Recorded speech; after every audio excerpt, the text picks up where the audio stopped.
Welcome back to Graveyard Graham's Midnight Ride.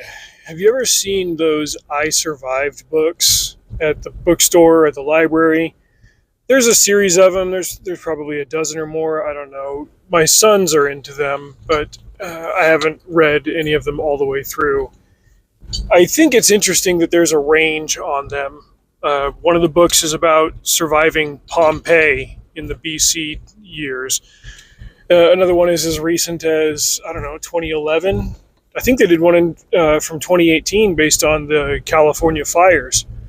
The 2011 one was the Joplin, Missouri tornado, which one of my friends' families was in the middle of that. They literally survived it. I think one of the values of those books is, other than the entertainment factor and the historical factor, obviously, is that it would teach young readers the nature of disasters and the means of surviving them, which is especially relevant right now in the wake of Hurricane Helene, I believe that's how that's said, which has utterly flattened Appalachia. Our buddy Bennett tweeted out an analysis of it, and in terms of the rainfall, this was the equivalent of dropping Lake Tahoe on the eastern United States. And there are portions of the geography there, of the topography, that there's no way for that to drain out. Asheville, North Carolina is in the bottom of a valley. That place is going to stay flooded for a while. There are a lot of questions and a lot of needs. I'm not going to remotely pretend to know how to have the answers to all of it.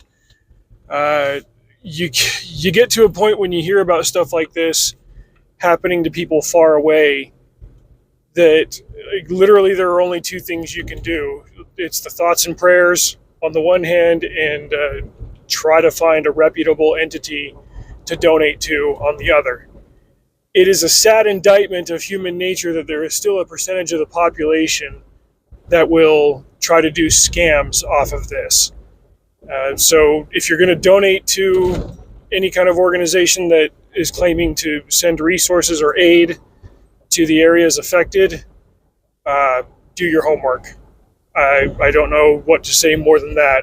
Just be careful. Don't immediately assume, good intentions on the part of the people collecting funds for that.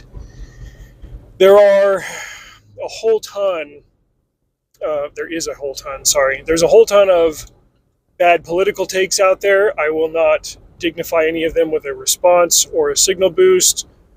That's another indictment of the national character at the moment, just that there's a whole segment of the population that will use this to dunk on those that they call their enemies. Don't be that person. Transcend that. What is the point of what I'm saying here? There is some advice that I've found that is practical and applicable, even and maybe even especially if you are not in that area affected by the hurricane.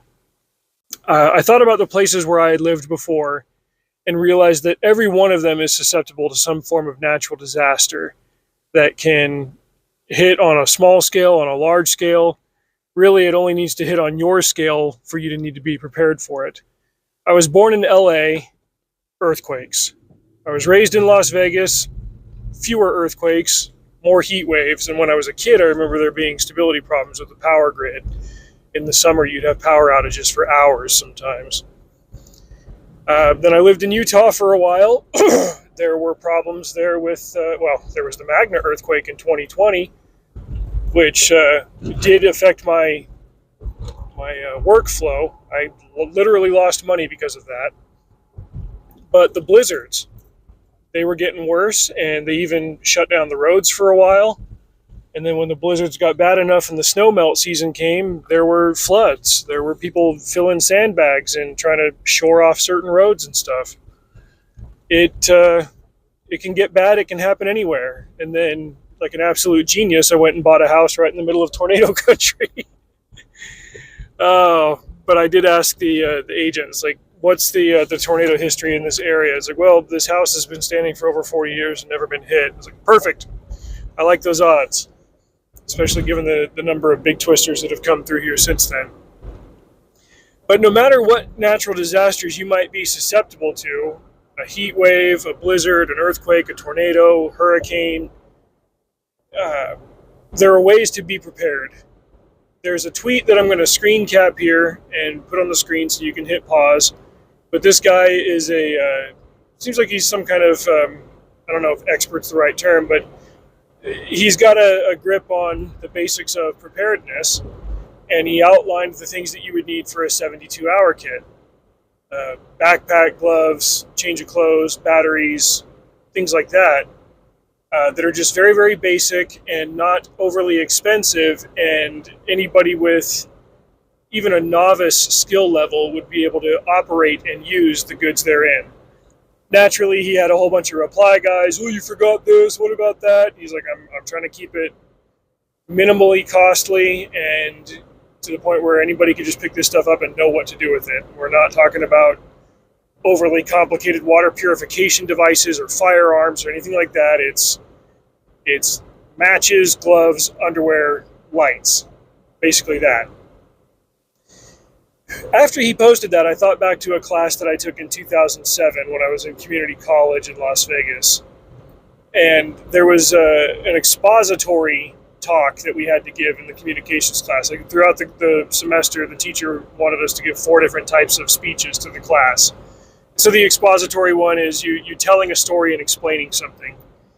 There was an army brat in the class whose family had lived all over the place. And for a while, they were stationed in Alaska when he was a teenager. And they got a massive, massive snow dump in this small town where they were living. And the place got flattened. All the roads got blocked. They had a radio that they used for communications. Other than that, the power was out. But they had firewood. They had plenty of frozen meat and staples. And they had board games and card games. And even though life ground to a halt, he said pretty much we'd go outside and grill twice a day. And then we'd just play card games and sit near the fireplace in our hoodies and stuff. Like there's really no need to bathe. We're just literally grilling and chilling and waiting for the power to come back on. Can't move, can't go anywhere. His takeaway from all of that was the basic things that you need for survival are food, shelter, warmth, and a way to pass the time. What that's going to look like is going to vary depending on the situation that you're in. If you're seeing video of Asheville or other affected areas coming out, you're seeing a lot of people that are flooded and that are in roadblocked areas. That's going to be different. And I'm not going to pretend to be any kind of expert. You've got to do the homework on where you live and have an escape plan or have an emergency plan. But just cover the basics. I grew up in a culture that values emergency preparedness. And I am slightly prepared to an extent, but I could definitely fortify in other areas. This is a good teaching experience for my family because, as our friend Adam Ebert says, a near miss is a warning. And even in a country as big as ours and as populated as ours, if it's happening somewhere, there's something similar that could happen anywhere. And these natural disasters are, I think, in a lot of ways, a warning to all of us to just be prepared.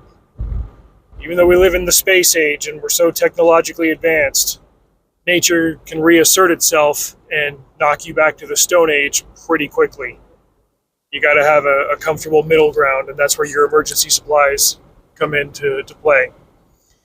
So T's and P's to our homies out in Appalachia, and God bless the responders that are out there putting in the overtime.